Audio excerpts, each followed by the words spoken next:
Good morning, children. Welcome back to the social session.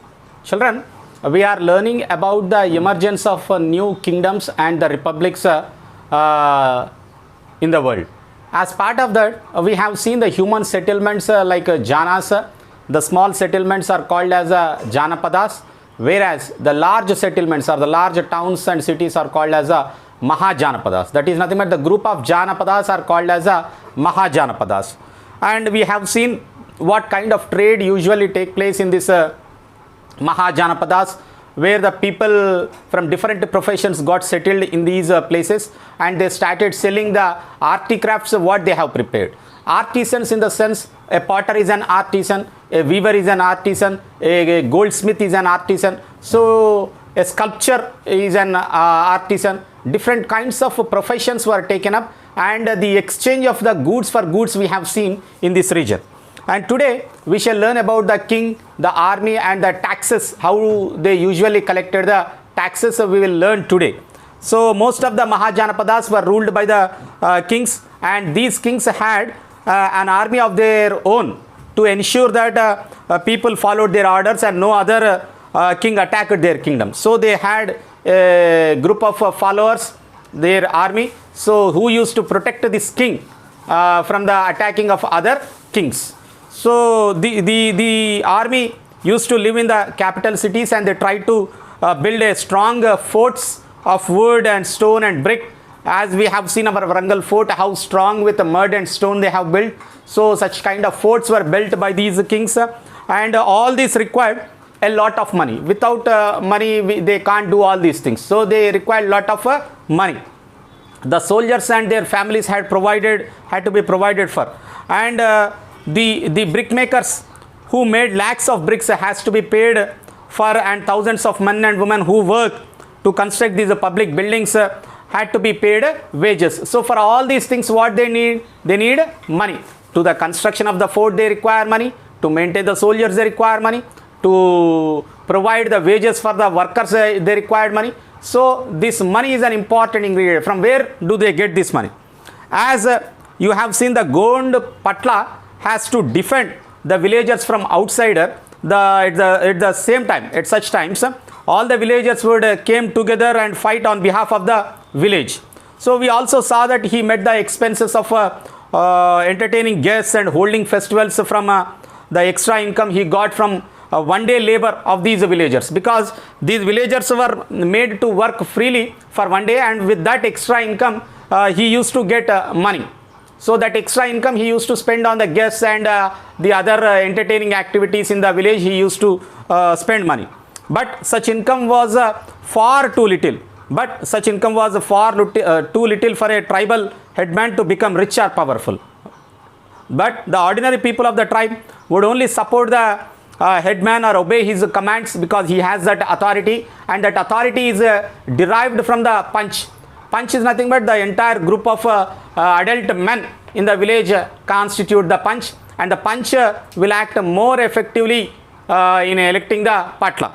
And people were convinced that it was in the interest of all to obey the command of the headman there in that era or in that period. But now, from the sculpture panels of Sanchi Stupa, which was made some 2000 years ago, we shall learn how can we identify the king. The king of Mahajanapadas were different from such as a tribal headman now. In the Mahajanapadas, king and the tribal headman Patla are completely different now. The king used to collect taxes from the people. They had officers who could collect the taxes from the Grihapatis. Already we have learned about the Grihapatis, children. You remember about the Grihapatis?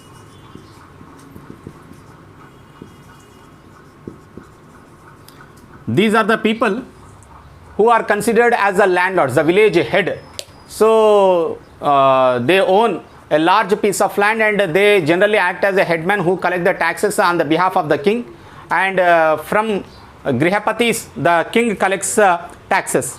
The craft persons and the traders, they used to collect the taxes. And if anyone refuses to pay taxes, generally in the kingdom there are people who refuses to pay the taxes also. Even in our era also we find such kind of people who evade the tax. So such people, they could be punished by the soldiers or the king, because he has a strong army. So they will punish them.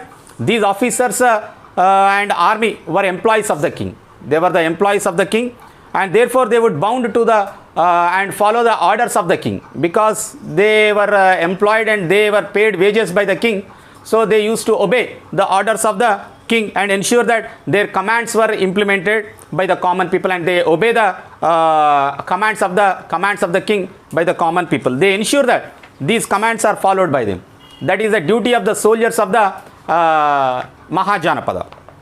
Many kings wanted to be powerful and wealthy. Even now also we are greedy to become more wealthy, isn't it?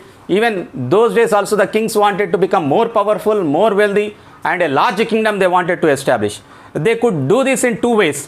One, by increasing the taxes imposed on the people, and the second, by conquering the neighboring kingdoms. These are the two ways through which he can become wealthy and he can become powerful. One is by imposing more taxes.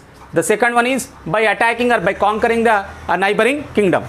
And the kings began to collect regular taxes from the Grihapatis who cultivated the land, and these Grihapatis had to divide their crops into 6 equal parts and give one part of the one part to the king.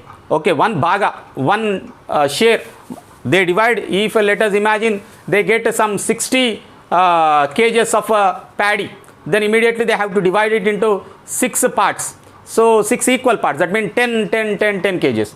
Then one part will be given as a tax to the king. So this was called as bhaga, that is a share. And craft persons also had to pay taxes, often by working free of charge for the king for one day every month. In a month, one day they have to work freely for the king. And herders of the cattle will be there. Cattle herders, जो grazing को लेके जाते देखो, cattle, goats, sheep, these things. So these herders of the cattle and sheep too had to give animal produce to the king in the form of tax, and traders were also made to pay taxes on the goods they sold. So the product what you have to sell, you have to sell in the market, those products were given to the king for paying as a tax to the king. And hunters and gatherers in the nearby forest also will collect the forest produce like wood or the hides, that is skins, and they used to give it as a tax. In this way, the king had a variety of goods with them, which they obtained as a taxes. During this period, the use of coins had just begun, and some of taxes were probably in the form of the coins also. Historians feel that these kings would have persuaded the farmers to grow more crops and adopt better methods of cultivation so that they may get more share. And they also provided irrigation facilities so that the production would increase and their tax also would be more. Similarly, they also have encouraged the traders of their kingdoms to trade to more distant places. The kings also wanted the village headmen to collect taxes on their behalf, and they may have helped many headmen to increase their power and resources in the villages so that they may get more taxes. These all were regularly done by the king in order to become more powerful in the region and in order to become more wealthy also.